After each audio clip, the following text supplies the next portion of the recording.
ఓం నమ శివాయ ఛానల్కు స్వాగతం అండి. అందరికీ నమస్కారం అండి. ఈరోజు ఈ వీడియోలో మనం కన్యా రాశి వారి యొక్క జాతకం గురించి తెలుసుకుందాం. వీరి జీవితానికి సంబంధించినటువంటి ప్రధానమైనటువంటి అంశాలు ఏంటి, అలాగే 2026వ సంవత్సరం మార్చి 21వ తారీఖు శనివారం రోజున కన్యా రాశి వారికి ఏ విధంగా ఉంటాయి, అలాగే ఈ రోజున మీకు ఒక విచిత్రమైన అనుభవం ఎదురయ్యే అవకాశం కనిపిస్తుంది. ఇక కన్యా రాశి వారికి మీరు ఎప్పుడైనా ఇలా అనిపించిందా, మీకు ఇంట్లో మీకంటే ఇతరుల మాటే ఎక్కువగా విలువనిస్తారని? శ్రీ రేణుక ఎల్లమ్మ తల్లి దేవాలయం మీకు ఎటువంటి సమస్యలు ఉన్నా జ్యోతిష్యం చెప్పబడును. భార్యాభర్తల ప్రేమ, పెళ్లి, కుటుంబ సమస్యలు, స్త్రీ పురుష వశీకరణ చేయబడును. డబ్బు, వ్యాపార, ఆర్థిక సమస్యలు, మీరు కోరుకున్న పనులు మూడో వ్యక్తికి తెలియకుండా జ్యోతిష్యం చెప్పబడును, పరిహారం చేయబడును. ఇంకా ఎటువంటి సమస్యలున్నా కూడా మా గురూజీ గారిని సంప్రదించండి.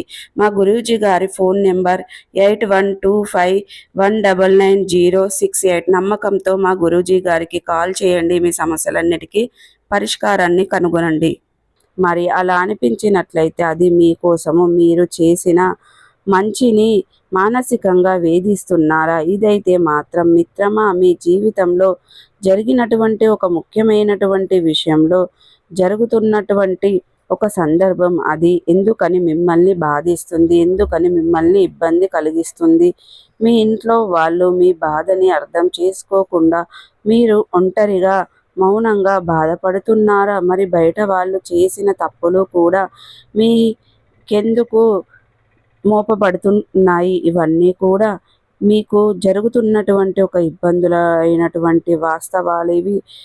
కన్యా రాశి వారి జీవితాన్ని ఒక విధంగా మార్చబోతుంది. మరి ఈ వీడియో మీకోసమే మిత్రమా, చివరి వరకు చూడండి. మీ జీవితాల్లో అసలు దాగి ఉన్నటువంటి నిజం, అసలు నిజాలు, మీకు ఏ విధమైనటువంటి సమస్యలు జరుగుతున్నాయి, దాని నుంచి మీరు ఎలా బయటపడాలి అనేది మీకు ఈ వీడియోలో చెప్తాను. సో ఎక్కడ కూడా స్కిప్ చేయకుండా ఎండ్ వరకు ప్రశాంతంగా ఈ వీడియోను వినండి. మరి శాంతిని కాపాడాలని ప్రయత్నిస్తున్నట్లయితే అది శాంతి మిమ్మల్ని సమస్యగా మార్చినటువంటి రోజులు ఎన్నో ఉన్నాయి. మరి ఇప్పుడు మధ్యవర్తిగా ఉండే మీరు ఈ రోజున మీరు సర్ది చెప్పే ప్రయత్నమే మీ గౌరవాన్ని తగ్గించే అటువంటి పరిస్థితి కూడా తీసుకురావచ్చు. కాబట్టి మరి కుంభరాశి వారు సహజంగానే సమతుల్యత అంటే బ్యాలెన్స్డ్గా ఉంటారు.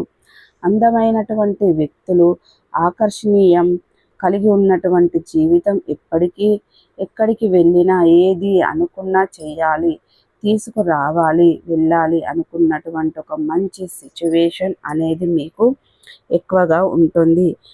ఏదైనా ఒక పట్టున వదలన ఒక్కసారి గనక పట్టుకుంటే అది ఎంత పెద్ద సమస్య అయినా సరే, ఎంత చిన్న సమస్య అయినా సరే దానిని ముందుకు తీసుకువెళ్ళే అటువంటి స్వభావమే మీ యొక్క కుంభరాశి, కన్యా రాశి వారు. ఇటు బిజినెస్ ఐడియాలు కానీ దేన్నైనా సరే ఒక లెవెల్లో తీసుకువెళ్ళే అటువంటి ఐడియాలు ప్రతి ఒక్కరూ కూడా వీరిని ఇద్దరి మధ్యవర్తిగా ఉంటారని అనుకుంటారు. కానీ చాలా వరకు ఇతరులకు ఒక బిజినెస్ ఐడియాలు, బిజినెస్ టాలెంట్లు కలిగి ఉన్న వాళ్ళు ఉండొచ్చు. అసలు విషయానికి వస్తే ఏదంటే మధ్యవర్తి కంటే మీరు ఇద్దరు కలిసి చేసే ఆ యొక్క పని అనేది వీళ్ళు పూర్తిగా బ్రహ్మాండంగా చేసుకోగలుగుతారు. మరి మీ ఇద్దరి మధ్య చిక్కుకున్నటువంటి చిన్న సమస్యలు, ఒకవైపు కుటుంబ వైపు, మరోవైపు సమస్య అనేది మీకు బలంగా కనబడుతూ ఉంటుంది. మిత్రమా, ఇందులో ముఖ్యంగా నేను చెప్పే అటువంటి విషయం ఏమిటి, మిమ్మల్ని ఎప్పుడు కూడా మరింత బాధ కలిగించడమే కాదు, మిమ్మల్ని ఆ బాధ నుంచి కూడా బయట పెట్టడానికి సిద్ధంగా ఉంటానని నా ఉద్దేశం. ఈ యొక్క కన్యా రాశి వారు ఎప్పుడూ కూడా చాలా వరకు ఆలోచనలు, ఐడియాలు వేరుగా ఉంటాయి.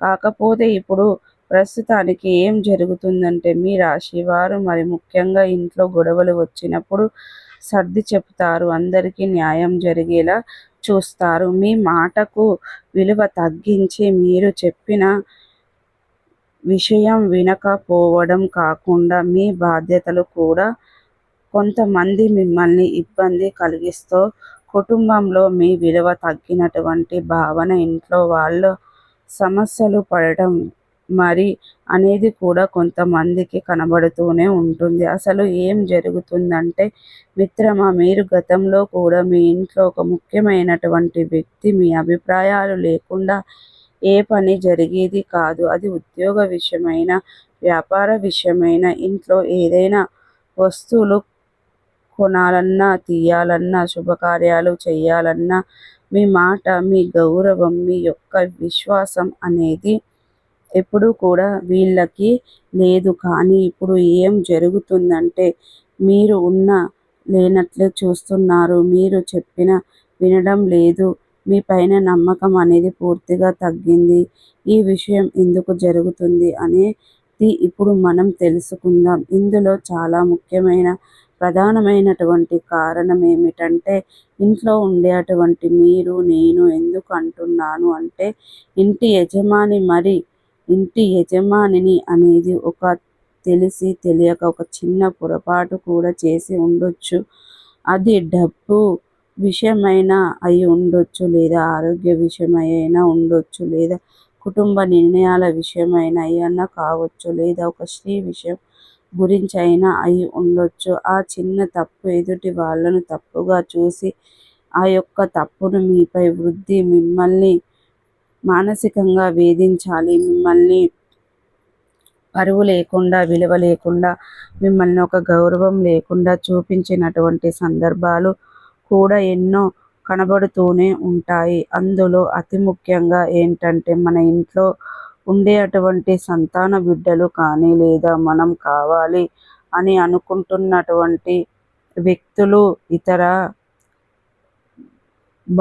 చిన్న చిన్న తప్పులు చేస్తూ ఉంటారు. ఆ తప్పులు బయట పెట్టాలని తీసుకొని వాళ్ళు తప్పులను మీద వెతుకుతూ ఉంటారు. ఇంట్లో పెద్దవాడివి, పెద్దమ్మ మీరు చూసుకోవాలి కదా అని మీ పైన నెప్పం వేస్తూ ఉంటారు. దీని వలన మీ సంబంధం లేకపోయినా మీరు బాధ్యతలు తీసుకోవాల్సి వస్తుంది. అంటే సంబంధం లేకపోవడం అంటే నువ్వు ఎన్నో బాధలు, ఎన్నో కష్టాలు, ఎన్నో ఇబ్బందులు పడి నువ్వు కుటుంబాన్ని ఒక స్థాయిలోకి తీసుకురావాలని అనుకుంటావు. ఇంట్లో భార్య మీతో ఏదైతే ఇంట్లో పెద్దల మీద పెడతాం ఆ బాధ్యతని, కానీ వాళ్ళ బాధ్యతని సరిగ్గా నెరవేర్చరు. ఎందుకంటే నువ్వు చేసినటువంటి చిన్న చిన్న పొరపాట్ల వల్ల వాళ్ళకి సమస్యలు వస్తున్నాయి గ్రహించి వాళ్ళు కూడా వాళ్ళే చేస్తారు. మనం చేస్తామని పూర్తిగా ఒక సమస్యను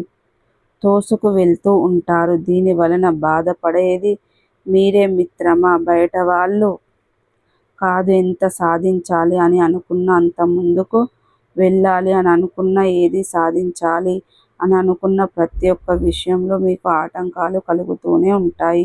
ఇట్లా సంతానం బిడ్డల పరంగా, మీరు నమ్మినటువంటి వ్యక్తుల పరంగా కానీ, లేదంటే కుటుంబంలో పెద్ద వ్యక్తితో యజమాని పరంగా కానీ కొన్ని చికాకులు మరి తెలియక చేసినటువంటి చిన్న చిన్న పొరపాట్ల వల్ల కూడా మిమ్మల్ని చెడుగా అనుకునే అటువంటి సూచనలు అయితే చాలా బాగా కనబడుతూనే ఉన్నాయి.